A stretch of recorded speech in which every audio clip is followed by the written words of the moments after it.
아브라함은 지난 주일 창세기 15장에서 그가 하나님의 말씀을 믿었더니 하나님께서 그것을 그의 의로 여기셨다라는 그런 이제 앞으로 믿음의 역사가, 믿음이 어떻게 이루어지고 믿음이 어떻게 문을 열 것인가 하는 믿음의 문을 여는 정말 위대한 하나님의 말씀이 있고, 그리고 바로 당장 창세기 16장 다음 장에 와서 흔들리는 모습을 보게 됩니다.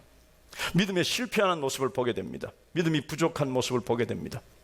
하나님께서 그에게 약속하셨습니다. 그를 부르실 때 내가 네 자손을 이 땅의 먼지처럼 하늘의 별처럼 많게 해주겠다, 그리고 이 땅을 다 너에게 주겠다 약속하셨습니다. 그 약속을 붙들었습니다. 그런데 이 아브라함과 사례 속에 계속 올라오는 질문은 어떻게 아들을 주실 것인가 하는 것입니다. 땅과 하늘의 먼지는커녕 한 아들도 지금 그들에게 없는 거예요. 그래서 어떻게 우리에게 아들을 주실 것인가, 그것이 그들에게서 큰 문제였습니다. 질문이었습니다. 퀘스천이었어요. 우리는 인생 살아가며 하나님의 약속의 말씀을 붙들고 살지만 질문이 있습니다. 어떻게 하나님께서 그것을 하시렵니까? 그러나 내 삶에는 왜 그것이 아직 보이지 않습니까? 라는 그런 큰 질문들을 가지고 삽니다. 그 질문에 대해서 이 아브라함은 자기 스스로 해결해 보려고 생각을 했습니다. 그것이 이런 것인가 보다. 자기의 이성과 자기의 지혜를 다 동원해서 하나님께서 내 종 엘리에셀을 통해서 그 일을 하시려나 보다 라고, 하나님 엘리에셀입니까? 라고 하나님께 물었습니다. 우리의 이성과 우리의 생각으로 하나님의 뜻을 판단하고 그리고 결론 내릴 때 그것은 10중 8구는 다 틀리다는 사실. 하나님께서 말씀하셨습니다. 너 아니다. 네 몸에서 태어날 자가 바로 네 후사가 될 것이다 라고 말씀을 하셨습니다. 자, 이것이 오늘 16장에 와서 새로운 국면을 맞이하게 됩니다. 내 몸에서 난다 하였으니 내 여종에게서 나는 것도 내 몸에서 나는 것인가? 이것이 16장에 직면한 아브라함과 사레의 시험이었어요. 사레가 자기의 여종 중에서 한 사람을 선택했습니다. 그런데 그 여종은 세상에 이 아브라함과 사라가 애굽에 들어갔을 때 거기에서 데리고 온 여종이었어요. 그를 아브라함에게 주었습니다. 그와 동침했습니다. 그리고 임신했습니다. 아기를 가지게 된 것입니다. 자기들 스스로가 결정을 내린 거예요. 무슨 결정을? 종을 데려 그 종을 통해서 이 아브라함이 아들을 낳게 하는, 그것이 그들의 결정이었어요. 당시에 그도 그럴 것이, 그런 문화적인 그리고 전통적인 습관이 있었습니다. 당시에 여자가 아이를 못 낳는 것은 저주로 여겨졌습니다. 이 시대와는 많이 다르죠. 그래서 너무너무 괴로워하던 나머지 후사를 잇기 위해서 종 중에 한 사람을 선택해서 아들을 낳게 한 후에 그 아들을 자기의 아들로 간주하는 그런 풍습이 있었습니다. 그것을 사용한 것입니다. 그래서 결정을 내린 거예요. 우리는 굉장히 많은 결정을 수시로 하고 있습니다. 오늘 이 아브라함과 사레가 내린 결정, 이 결정이 하나님 보시기에는 바른 결정이 아니었습니다. 잘못된 결정이었습니다. 그 결정, 그 잘못된 결정의 후유증이나 그 잘못된 결정의 결과는 엄청났습니다. 이 결정을 지금 아브라함과 사레가 하고 있는 것입니다. 우리가 매일매일 결정하면서 어떻게 바른 결정을 할 수 있을까? 오늘 이 아브라함과 사레를 살펴볼 것입니다. 아브라함과 사레가 이 결정을 하게 된 요인이 몇 가지가 있습니다. 그것은 세 가지 정도로 살펴볼 수 있는데, 그 첫째는 시간이었습니다. 시간이 없다는 것입니다. 지금 아브라함은 나이가 점점 많아지고 있습니다. 80세가 넘어가고 있습니다. 그리고 사레는 이미 경수가 끊어졌습니다. 그래서 아이를 가질 수 없는 그런 상태로 지금 막 들어가고 있는 것입니다. 이제 시간이 얼마 남지 않았어요. 우리가 무엇인가 결론을 내리고 결정을 할 때 시간이 굉장히 중요한 요인으로 작용합니다. 금년이 가기 전에 무엇인가 해결돼야 되는데, 이것이 끝나기 전에, 이 시간이 되기 전에, 이 마감 시간이 되기 전에 무엇인가 결정해야 되는 그런 시간의 긴박함 속에서 우리는 결정할 때 잘못된 결정을 할 수가 있는데, 지금 아브라함은 그런 상황에 놓여 있는 것입니다. 두 번째는 절망이었습니다. 좌절이었습니다. 오늘 2절에 보니까 이 사레가 아브라함에게 이렇게 말합니다. 여호와께서 내 출산을 허락하지 않았다, 이렇게 말하고 있어요. 그렇습니다. 하나님께서 모든 것을 통제하시고 통치하시니까 그것은 맞습니다. 그러나 지금 이 사례 마음속에 있는 것은 절망이었어요. 하나님께서 나에게 약속을 주시고 언약을 주셨지만 왜 응답하지 않는 것입니까? 그래서 그 마음에 절망이 가득했습니다. 그래서 그 절망 때문에 이런 결정을 하게 된 것입니다. 우리들도 마찬가지입니다. 하나님의 약속의 말씀을 붙들고 기도하지만 그 기도가 내가 원하는 때 응답되지 않을 때가 있습니다. 금년까지는 응답이 되어야 하는데, 아니 이번 달까지 응답이 되어야 하는데 왜 기도에 응답이 없습니까? 너무나 절망스럽고 너무나 절실한 나머지 우리는 어떤 선택을 하게 되는 것입니다. 지금 아브라함과 사레가 그런 상황에서 선택을 하게 된 것입니다. 셋째는 그때 슬그머니 우리에게 들어오는 찬스가 있어요. 기회가 있습니다. 그때 둘러보니 세상은 어떻게 하는가? 세상이 야, 종을 통해서 아이를 낳으면 된다라는 그런 해답 아닌 해답을 우리에게 제공해 주고 있다는 것입니다. 기회가 우리에게 오는 것입니다. 그랬더니 세상이 이렇게 하면 된다는 세상적인 방법을 우리에게 슬그머니 들어오는 거예요. 그것을 우리에게 가르쳐 주는 것입니다. 살펴보니 그도 그럴 것이, 사람들이 다 그렇게 하잖아, 이 사람도 그렇게 하고 그 당시 문화가 그렇잖아, 풍습이 그렇잖아, 그러니까 그렇게 해도 되지 않을까? 그것이 혹시 하나님께서 하나님의 약속을 이루시기 위한 하나님의 방법일지도 몰라 라고 말하면서 그것을 슬그머니 받아들이게 되는 것입니다. 지금 아브라함과 사레가 종을 통해서 아이를 낳는 그 방법, 세상이 제공하는, 세상이 그에게 주는 그 찬스, 그 방법을 선택해서 그 결론을 내리게 된 거예요. 오늘 본문은 정말 이렇게 변했으면 정말 좋았겠다 하는 그런 말씀이 있습니다. 오늘 본문에 아브라함이 사레의 말을 들으니라, 이렇게 2절 말씀 끝에 되어 있어요. 아브라함이 사레의 말을 들으니라 라는 것이 아니라 아브라함이 하나님의 말씀을 들으니라, 이렇게 변해서 기록되어야 할 말씀이 오늘 성경 말씀에 있어요. 이런 것 때문에 아브라함은 잘못된 선택을 했습니다. 사레의 종이었던 하갈을 통해서 아들을 낳으려고 하는 그런 결정을 했습니다. 그리고 실제로 동침했고, 그리고 아기가 잉태되었습니다. 그 결론이 무엇이었을까요? 그 결론은 엄청났습니다. 멀게 나타난 결론은 지금까지 아브라함의 결정이 이 시대까지 엄청난 영향을 주고 있다는 것입니다. 그때 태어난 이스마엘, 그리고 이제 곧 태어날 이삭, 그 두 아들이 내가 약속의 아들이다, 이 땅은 우리가 받은 땅이다, 이삭은 우리가 받은 땅이다, 그 쟁투와 그 논쟁과 그 싸움이 지금까지 계속되고 있습니다. 중동 지역의 그 싸움이 바로 이 싸움이에요. 이스마엘의 자손들이 아브라함의 그 약속의 땅은 우리 땅이다, 이삭의 자손들은 우리 땅이다 라고 말하며 지금까지 그렇게 싸우고 있는 것, 4,000년 동안 그 영향은 우리에게까지 미쳐지고 있다는 사실이에요. 우리의 한 가지 결정이, 정말 중요하지 않은 것 같은 그 한 가지 결정이 우리의 자손 대대로 내려가며 그들에게 영향을 미칠 수 있다는 사실을 알아서 우리는 결정할 때 너무너무 중요하게 하나님의 뜻을 찾아 결정해야 한다는 사실을 오늘 이 아브라함을 통해서 배우게 되는 것입니다. 가깝게 그 결과는 바로 그 가정에 불화가 일어나는 것으로 등장하게 됩니다. 이 하갈이 아기를 가졌다고 자기 여주인을 멸시하기 시작한 거야. 흥얼흥얼 노래를 부르면서 다녔겠죠. 나 아기 가졌다. 그래서 하갈이 야, 이거 뭐 좀 해라. 그러면 나이가 안 보여요, 내 배 안 보여요, 나는 수그릴 수가 없어요, 나는 못해요, 주인님 하세요. 막 이렇게 주인님의 말을 듣지 않은 거예요. 멸시하기 시작한 것입니다. 그랬더니 이 사례가 또 막 분이 막 올라오게 되는 것입니다. 근데 한번 생각해 보세요. 이 아이디어가 누구에게서 나왔어요? 아브라함에게서 나온 것이 아니었어요. 사레가 그 아이디어를 생각해냈습니다. 그리고 자기의 종을 아브라함에게 준 거예요. 그런데 이런 결론이 나오니 아브라함에게 다 뒤집어 씌우는 것입니다. 당신 때문에 이런 일이 일어났다는 게. 이것을 보면서 우리는 우리 이 사람의 좀 독특한 그런 속성, 성품들을 우리가 발견할 수가 있어요. 어떤 일의 계획이 성공했을 때는 그거 다 내 때문에 그렇다, 내가 잘해서 그랬다고 말합니다. 그런데 어떤 계획이 실패하면요, 그건 다 네 때문에 그래, 네가 했잖아, 이렇게 말하는 것이 우리의 속성이에요. 그래서 이런 말이 있습니다. 성공한 계획은 아버지가 많고 실패한 계획은 고하다, 이렇게 말합니다. 서구에 그런 얘기가 있어요. 어떤 계획이 성공하면 다 지가 했다고 말하는 거예요. 내가 그 계획을 만들었다라고 말하면 전부 그 계획의 아버지가 되려고 합니다. 그런데 어떤 계획이 실패하면 나는 아니야, 나는 몰라. 그래서 그 계획은 그냥 고아가 된다는 말이에요. 애굽으로 내려갈 때는 죽을까봐 자기 아내에게 야, 내가 죽을지 모르니까 당신 내 누이라 해라. 그래가지고 그들에게 썩 내주지를 않나.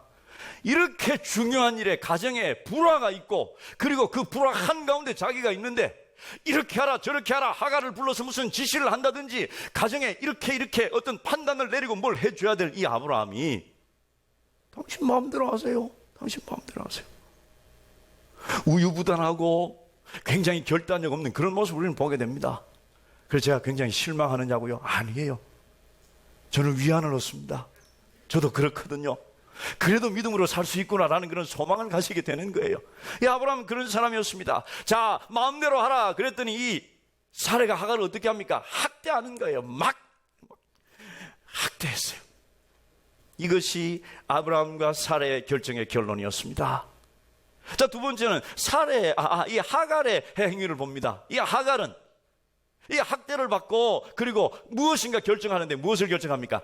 도망가기로 결정을 하는 것입니다. 살 수가 없는 것이 사막이었어요. 아마 이 하갈은 요새처럼 지도가 있고 내비게이션이 있고 막 이러면 여기서 자기가 가려고 하는 것은 틀림없이 애굽이었을 것입니다. 왜냐하면 애굽에서 왔기 때문입니다. 내 고향 애굽으로 갈 것이야, 애굽으로 갈 것이야 라고 말하며 그 수천리가 되는 애굽 바로 옆에 있다고 생각을 했는지 어쨌는지는 모르지만 아무튼 사막 속으로 들어간 것입니다. 사막으로 들어갔다는 건 죽는다는 것입니다. 여러분, 우리가 잘 아는 대로 모세가 애굽 사람을 죽이고 그리고 도망을 어디로 갔습니까?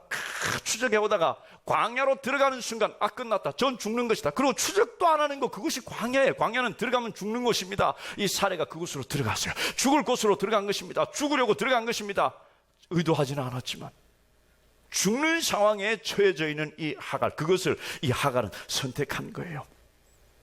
어리석은 선택이었습니다. 자, 이런 선택에 있어서 우리 인간들의 이런 선택에 있어서 잘못된 선택 때문에 그 결과로 인하여 고통을 당하는 그런 사람들이 있는가 하면, 또 나의 결정 때문에 그 결과로 인해서 사막 한가운데 있는, 우리 눈으로 보는 사막뿐만 아니라 내 심령에, 내 마음에 사막 한가운데 있는 그런 사람들이 있습니다. 다 잘못된 결정 때문입니다. 하나님께서는 네가 잘못된 결정으로 인하여 그런 결과를 초래했으니까 네 마음대로 하라, 나는 모르겠다라고 하시는 분이 아니라는 것을 우리는 본문을 통해서 깨닫게 됩니다. 하나님께서 그들의 인생 가운데 들어오셨습니다. 믿으시면 아멘 합시다. 하나님께서 그들 속으로 들어오신 거예요. 하나님께서 이 땅에 오신 것처럼, 하나님께서 우리 마음에 오신 것처럼, 하나님께서 여러분들의 그 고통스러운 상황 한가운데로 뚫고 들어오신다는 사실입니다. 이 하갈이 샘가에 있을 때 여호와의 사자가 그에게 나타났습니다. 하나님께서 그의 삶에 들어오신 것입니다. 오늘 성경에 보니까 여호와의 사자가 하다가 그를 만나 그랬어요. 샘 곁에서 그를 만나. 여호와의 사자가 둘레 다니다가 샘 곁에 있는 거, 너 여기 있네, 이렇게 하신 것이 아니라는 사실이에요. 하갈이 샘 곁에 있을 때 여호와의 사자가 샘 곁으로 찾아오셨다는 사실입니다. 믿으시면 아멘 합시다. 여러분들이 어디에 있든지, 여러분들의 어떤 결정 때문에 고통스러워하거나 여러분들의 결정 때문에 죽을 것 같이 힘든 그 사막 한가운데 있는 사람들에게 우리 하나님께서는 오시는 거예요. 지나가다 우연히 만나는 것이 아니라 그 사람을 찾아오시는 하나님. 하나님께서 모르셔서 물으실까요? 네가 도대체 어디서 왔느냐? 그리고 어디로 가느냐? 궁금해서 물으셨을까요? 아니에요. 사례의 입으로 말하게 하신 것입니다. 네 인생 지금 어디에 있느냐라는 것입니다. 무슨 문제로 인하여 여기까지 왔으면 네가 앞으로 어떻게 하려고, 어느 길로 가려고 생각하고 있느냐, 네 입으로 한번 말해보라는 것, 그것이 지금 하나님께서 사례에게 묻는 질문이었습니다. 하나님께서는 인간들에게 이런 질문을 하십니다. 하나님께서 따먹지 말라고 한 그 선악과를 따먹고 두려움에 떨며 부끄러워 나뭇잎으로 옷을 가리고 옷을 만들어 그의 부끄러움을 가리고 있는 이 아담과 이브에게 하나님께서 오셨어요. 그리고 아담아, 지금 네가 어디에 있느냐 말씀하신 거예요. 숨바꼭질 하다가 어디에 있는지 모르겠다, 어디에 있니? 라고 하나님께서 그를 찾으신 것이 아니에요. 지금 이 아담은 정말 그의 선택으로 말미암아 기가 막힌, 자기가 지금 무슨 일을 했는지도 모르는 이 엄청난 온 우주에 영향을 미칠 그 엄청난 짓을 해놓고 지금 자기가 무엇을 했는지도 모르고, 그리고 두려워서 벌벌벌벌 떨고 있는 그 아담을 향해서 하나님께서 오셨어요. 그리고 아담아, 네가 어디 있느냐 라고 말씀하신 거예요.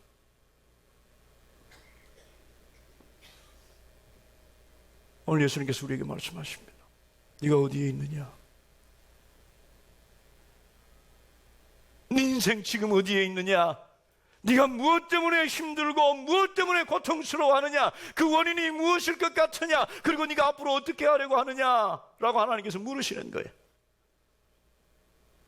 오늘 이 자리에는 여러 다양한 분들이 와 계실 것입니다. 우리 세왕교회 몸담아 수십 년 신앙생활하신, 하나님과 친밀한 교제를 나누신 분도 있을 것이고, 처음 교회가 어떤지 궁금해서 나와 있는 분도 있을 것이고, 우리 모두에게 하나님께서 오늘 물으시는 것은 네가 어디에서 왔느냐, 그리고 어디로 가느냐 라고 물으시는 것입니다. 생수를 찾아 나온 분이 있다면 오늘 하나님께서 네가 어디에서 그것을 찾고 있었느냐라고 물으시는 것입니다. 삶이 너무 힘들어, 인생길 너무너무 힘들어서 교회 가면 그래도 위로를 얻을 수 있다 해서 왔습니다 라고 하나님 앞에 그 여러분들의 현주소를 지금 있는 자리를 오늘 하나님께 말하는 그런 귀한 시간 될 수 있기를 주님의 이름으로 축복합니다. 그리고 하나님께서 알았다 그리고 가셨나요? 아니에요. 그리고 하나님께서 그에게 해답을 주십니다. 그에게 힘을 주십니다. 오늘 이 하갈에게 하나님께 주신 것은 한 두세 가지로 요약할 수 있습니다. 첫째는 말씀을 주셨습니다. 명령을 주셨습니다. 16장 9절 말씀 같이 한번 읽겠습니다. 시작. 여호와의 사자가 그에게 이르되 네 여주인에게로 돌아가서 그 수하에 복종하라. 지금 네가 이곳에 있지만, 아니 네가 지금 이곳에 있으면 죽는다. 그렇다고 내가 너를 애굽으로 갈 아스팔트를 쫙 만들어서 놔줄 것 같으냐? 여러분, 우리 인생의 도피처로 이곳에 온 분들이 있을 것입니다. 집안에서 사람과의 갈등이 너무너무 힘들어서 이곳에 오신 분들도 있을 것입니다. 직장에서 직장 상사의 나를 괴롭힘이 너무너무 힘들어서 이 자리에 오신 분들도 있을 것입니다. 그래서 나는 이제 직장 때려칠 거예요, 나는 그만둘 거예요, 나는 이 관계를 끊어버릴 거예요 라고 말하며 주님 앞에 그 사막 한가운데 나와 있는 분들이 있습니까? 오늘 하나님께서 여러분들을 만나시고 여러분들에게 말씀을 주시는데 그 말씀은 거의 대부분 돌아가라 하는 말씀이에요. 돌아가라. 그곳으로 다시 들어가라는 것, 그것이 하나님께서 일반적으로 주시는 하나님의, 우리들 향하신 하나님의 뜻이요 하나님의 명령이에요. 그리고 또다시 말씀하시는 것, 네가 변하라, 네가 다르게 행동하라 하는 거예요.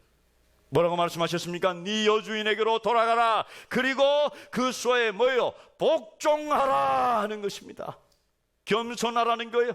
그 말 잘 들으라는 거예요. 지금까지 살아왔던 대로 살지 말라는 거예요. 그러면 그 사람도 달라질 것이다 라고 하나님 말씀하시는 것입니다.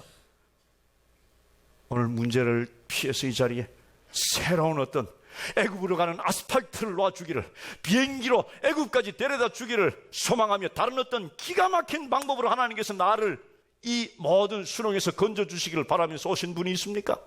그럴 수도 있습니다만 하나님의 보편적이고 일반적인 우리들을 향한 명령은 도로 그리 들어가라는 것입니다. 그 직장으로 도로 들어가라는 것입니다. 아무리 힘들고 어려워 정말 때려치고 싶은 바로 그곳으로 다시 들어가라는 것입니다. 그 가정으로 다시 들어가라는 것입니다. 그리고 지금까지 살아왔던 대로 살지 말고 변화되라는 것입니다. 이것이 하나님께서 하갈에게 주신 첫 번째 명령이었습니다. 그리고 두 번째는 위로를 주십니다. 교회에 있을 때만 하나님께서, 말씀이 선포될 때만 하나님께서 우리에게 말씀하시고 위로를 주시는 것이 아니라 여러분들의 삶, 여러분들이 있는 그곳 모든 곳에서 하나님께서 여러분들을 들으시고 보고 계신다는 사실이에요. 그리고 16장 10절 말씀에 이런 약속을 해주십니다. 시작. 여호와의 사자가 또 그에게 이르되 내가 네 씨를 크게 번성하여 그 수가 많아 셀 수 없게 하리라. 와, 누구에게 주신 약속과 똑같습니까? 아브라함에게 주신 약속과 같아요. 네 자손 셀 수 없도록 해주겠다. 물론 시간이 없기에 구체적으로 살펴볼 수는 없지만 그 내용은 조금 다릅니다. 그 내용에 대해서는 하나님께서 12절 말씀에 그 후손은 이렇게 될 것이다 라고 말씀하시는 내용이 있습니다.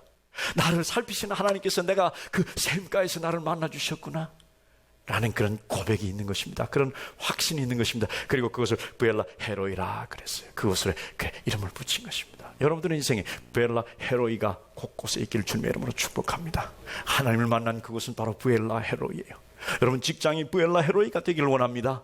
여러분 가정이 부엘라 헤로이가 되기를 주님의 이름으로 축복합니다. 인내하지 못하는, 지금 인내한다는 말씀은 하나님의 말씀과 하나님의 약속에 따라 그 하나님을 기다리는 것을 말하는데, 기다리지 못한 성급한 결정은 우리로 하여금 후회로 인도한다라는 것입니다. 그 결정의 결과는 후회라는 사실이에요. 오늘 아브라함은 하나님을 충분히 기다리지 못했습니다. 그래서 그런 결정을 내렸고, 그런 결정의 후유증을, 그런 결정의 결과를 아브라함도 경험했고 지금 이 시대까지 경험하고 있는 것입니다. 아까도 말씀드렸습니다만 우리는 시간과 그리고 절망 때문에 무엇인가 지금 당장 결정을 내려야 하는 그런 시급한 상황이 있습니다. 사탄은 그 기회를 놓치지 않습니다. 그 기회, 사탄은 무엇인가 세상적인 방법을 우리에게 가져다 줍니다. 그리고 그것을 선택하게 합니다. 그것에 따라서 결정하게 만드는 것입니다. 그리고 합리적인 여러 가지 상황, 그래도 괜찮다는 여러 가지 상황을 우리에게 이해하도록 강요합니다. 그리고 그것을 선택하는 거예요. 여러분들이 지금까지 한 결정은 인내하며 하나님을 기다린 결정입니까?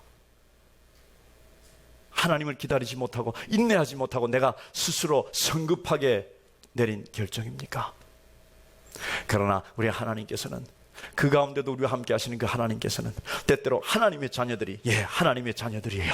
하나님의 자녀들만 하나님을 아버지라 부를 수 있습니다. 세상의 모든 사람들이 다 하나님을 아버지라고 부르는 것이 아닙니다. 예수님께서 바리새인들에게 말씀하시기에 너희들의 아비는 마귀니라 이렇게 말을 했어요. 모든 사람의 아버지가 하나님이 아니에요. 하나님의 자녀들의 아버지 하나님께서는 저와 여러분들이 그런 선택을 했다 할지라도 그 모든 선택한 것을 다 받으시고, 그리고 하나님께서는 그 가운데서 선을 이루신다는 사실을 성경을 통해서 우리는 깨닫게 됩니다. 믿으시기를 주님의 이름으로 축복합니다. 이 선택 때문에 이스마엘이 태어났죠.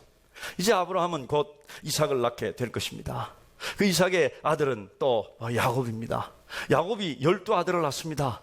그 중에 11째가 요셉입니다. 요셉이 자기 형들에게 미움을 받습니다. 어느 날 요셉이 자기 형들을 만나러 나갔다 이 형들이 요셉을 우물 속에 쳐넣습니다. 죽이려고 쳐넣습니다. 그런데 마음이 변했습니다. 그래서 그를 끄집어내어 장사꾼에게, 애굽으로 가는 장사꾼에게 이 요셉을 팔았습니다. 그 장사꾼이 누구입니까? 이스마엘 자손이었어요. 이스마엘 자손.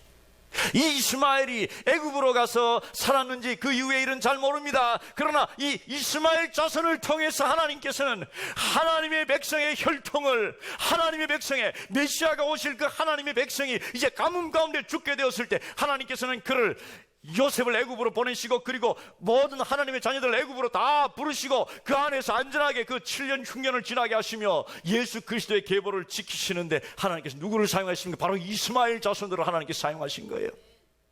여러분들의 삶에 잘못된 결정으로 인하여 그 모든 것들이 여러분들의 삶에 해가 되지는 않는다는 사실이에요. 왜냐하면 전능하신 하나님, 우리를 너무너무 사랑하시는 그 하나님께서 그 모든 것을 다 받으시고 하나님께서 그 모든 것을 합하여 선을 이루시는 분이기 때문입니다. 따라서 우리는 하나님의 손에 모든 것을 다 올려놓아야 합니다. 좋은 것만 드리는 것이 아니라 여러분들의 삶에 잘못된 결정들도 다 하나님께 올려놓으시길 바랍니다. 여러분들의 삶의 고통도 아픔도, 여러분들의 모든 죄된 그런 행위도 다 하나님의 손에 올려놓으시길 바랍니다. 그리고 하나님께 자비를 구하십시오. 그리고 용서를 구하십시오. 하나님께서는 그 모든 것을 다 받으시고 여러분들의 삶을 선하게 만드실 것입니다. 할렐루야. 우리 하나님께 감사의 영광의 박수를 드립시다. 할렐루야. 할렐루야. 하나님 감사합니다. 할렐루야. 따라서 우리의 모든 결정들은 하나님 안에 있어야 합니다. 늘 하나님을 향해서 가야 하고, 나의 작은 결정이 또 다른 결정을 만들어내고, 그 나의 또 다른 작은 결정이 또 다른 결정을 만들어냅니다. 그리고 그 결정이 우리 자손 대대로 이어져 가는 것입니다. 어쩌면 이 자리에 내가 그때 그 결정 때문에, 내가 그때 그 우연히 했던, 그렇게 깊이 생각하지 않았지만 했던 그 결정 때문에 우리가 다 예수 믿고 우리 온 가정이 다 이렇게 주님의 백성 되는, 온 자손이 다 주님의 백성 되는 이런 결과를 맞이했다라고 하는 고백하는 수없이 많은 사람들이 있을 것입니다. 반면에 내가 그때 그 한 가지 결정, 그 결정만 안 했어도 내 인생 이렇지 않을 텐데 라는 후회스러운 결정도 분명히 있을 것입니다. 하나님께서는 아브라함의 아이를 태어나게 했지만 그를 아브라함의 아내로 인정하지 않았습니다. 종이라고 분명히 말씀하셨고 가서 종으로서 잘 섬기라고 말씀하셨어요. 성경에 하나님의 그 백성 아브라함의 후손들 가운데 아내가 여럿인 사람도 있었을 것입니다. 있었습니다. 하나님께서 하갈을 이제 아브라함의 한 아내가 되게, 두 번째 아내가 되게 해서 그것을 낳은 자손으로 이렇게 하나님 안 하셨다는 사실. 자, 그러니 이 하갈은 정말 참 괴로운 여인이었어요. 하나님께서 자기를 끝내 종이라고 하시지. 그리고 이 아이는 내 아이도 아닐 것이지. 절망 가운데 있는 것입니다. 그리고 정말 이 하갈이 억울한 것이 무엇이겠습니까? 자기가 원해서 한 것이 아니라는 사실이에요. 내가 아브라함을 흠모해서 아브라함을 꼬셔가지고 아브라함과 어쩌고 해가지고 아이를 낳은 것도 아니잖아요. 전혀 상관없이 어느 날 자기 주인이 부르더니 어느 방으로 집어넣는데 아브라함이 들어오더니 어쩌고 해가지고 아이를 가진 거잖아요. 내가 무슨 그게 책임이 있으며 내가 무슨 그 일에 내가 무슨 원인이 돼 있습니까? 기가 막힌 거예요.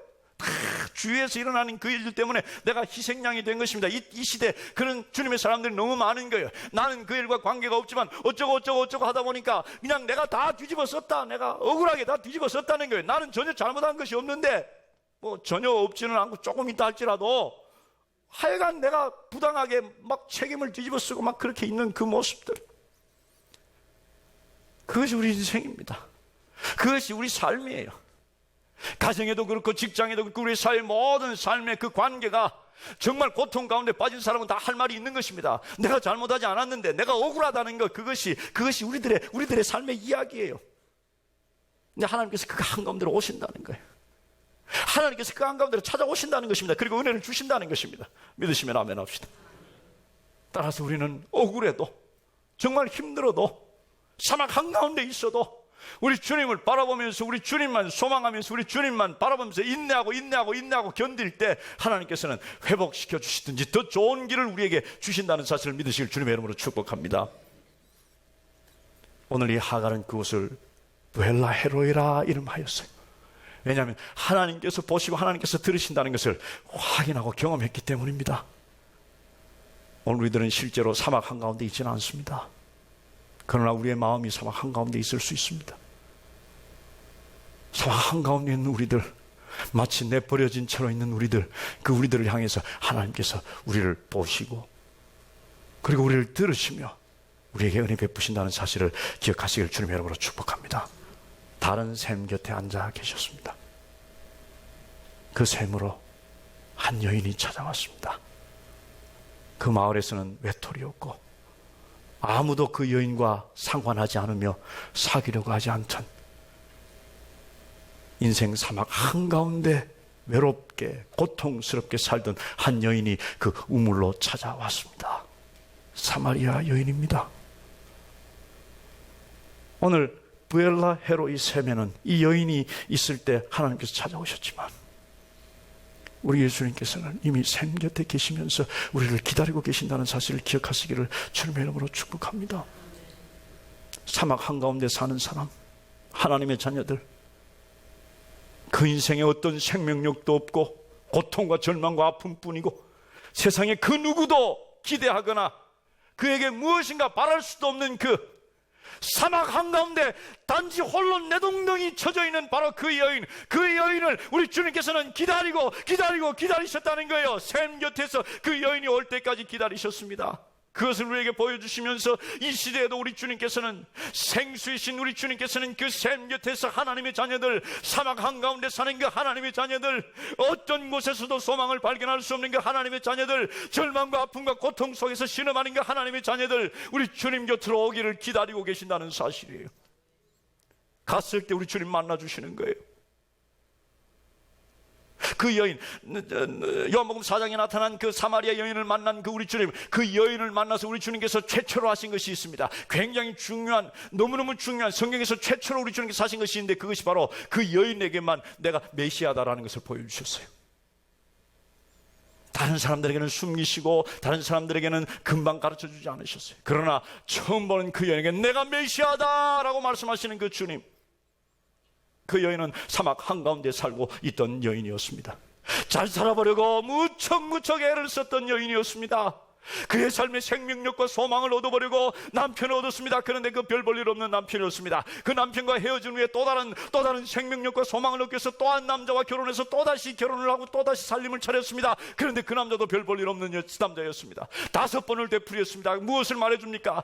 찾고 찾은 거예요. 생명력을 찾고 소망을 찾고 그리고 위로를 찾았습니다. 그런데 5명 다 아니었어요. 지금도 하나 안방에 들어놓여 있는 남자 하나 있습니다. 그런데 그것도 아무 소망 없는 그 남자 하나 들어놓여 있는 그 여인, 세상에 어떤 소망도 얻을 수 없고 세상에 누구도 기댈 수 없는 그 여인, 사막 한가운데 있는 여인, 다른 사람과도 어울릴 수 없었던 그 여인을 우리 주님께서 기다리셨던 만나 주신 거예요. 그리고 그 여인에게 무엇을 주셨습니까? 생수를 주셨습니다. 나를 먹는 자는, 내가 생수인데 나를 가지는 자는 영원토록 목마르지 아니하리라 말씀하시며 그에게 생수를 주신 거예요. 이 여인 변했습니다. 이 여인 변했어요. 어떻게 변했습니까? 다른 사람과 어울리지도 않던 그 여인, 그 물동이를 내버려 두고 사마리아 마을로 쫓아 들어갔습니다. 그리고 예수님을 전파한 거예요. 내가 예수님 메시아를 만났다는 거예요. 우리 주님께서 주신 그 생수가 그에게 차고 넘쳐 흘렀습니다. 차고 넘친 것뿐만 아니라 흘러 넘친 거예요. 흘러 넘치고 또 흘러 넘쳤습니다. 그래서 다른 사람들에게 나눠주기 시작한 것입니다. 사마리아 성 전체가 변한 거예요. 오늘 하나님께서 우리가 이렇게 하기를 원하십니다. 절망 가운데 있던 사람 주님 앞에 나와 소망을 얻고 새 생명 얻은 후에 나만 찰랑찰랑 넘치게 살아가는 것이 아니라 넘쳐 흐르고 넘쳐 흘러서 다른 사람에게까지 그 생명력이 전해지는 생명의 사람으로 살아가기를 우리 주님 원하신다는 사실을 기억하십시오. 말씀을 맺습니다. 우리 주님 이곳에 계십니다. 여러분들이 어떤 선택을 하고 그 선택의 결과로 어떤 아픔과 어떤 절망 가운데 있다 할지라도, 어떤 문제 가운데 있다 할지라도 우리 주님께서는 네 문제 네가 책임져라, 네가 결정했으니 라고 하시지 않고 우리에게 오셔서 그 문제를 다 받으시고 그리고 선을 이루시는데 우리가 해야 할 일은 주님 앞에 나오는 것입니다. 주님을 기다리는 것입니다. 오늘도 우리는 생수이신 예수님 앞에 있습니다. 예수 그리스도의 말씀을 통해서 여러분들에게 생수를 부어주실 것입니다. 차고 넘치시기를 주님의 이름으로 축복합니다. 여러분 가정에 가서 흘려보내시고, 여러분 직장에서 흘려보내시고, 여러분들의 가는 곳마다 예수 그리스도의 생수가 넘치는 삶을 사시기를 주님의 이름으로 축복합니다. 할렐루야. 우리 하나님께 감사의 영광과 소리 드립시다. 할렐루야, 할렐루야. 하나님 감사합니다. 할렐루야. 오늘 말씀 여기까지입니다. 여러분, 우리는 성경을 통해서 하나님께서 한 역사 가운데 또 한 사람 인생 가운데 임하셔서 그 사람 인생 가운데 하시는 그 일들을 통해서 이 시대 하나님께서 어떻게 하시는지를 우리에게 보여주십니다. 우리는 아브라함과 전혀 상관이 없는 사람이 아니라 그렇게 하시는 하나님께서 이 글을 읽게 하시며 오늘 우리에게도 그렇게 하시겠다고 하시는 하나님의 약속의 말씀입니다. 오늘 결정을 잘해야 합니다. 주님 안에서 결정을 잘 하십시오. 혹시라도 우리는 모든 결정을 다 잘할 수가 없는 그런 부족한 존재입니다. 내가 믿습니다 하지만 나의 믿음 없는 것을 용서해 주시옵소서라고 기도해야 할 수밖에 없는 사람입니다. 불신앙으로 성급하게 결정한 그 결정의 결과들에 대해서 하나님께서는 모른다 하지 않으시고 하나님께서 다 가지시고 우리에게 최선을 이루어 주실 것입니다. 오늘 절망과 좌절 가운데 사막 한가운데 있는 분이 있다면 정말로 진짜로 정말로 오늘 우리 주님 그 생수이신 우리 주님을 만나 여러분들의 심령이 생명으로 가득 차기를 축복합니다. 이를 위해서 한 1, 2분간 통성으로 함께 기도하겠습니다.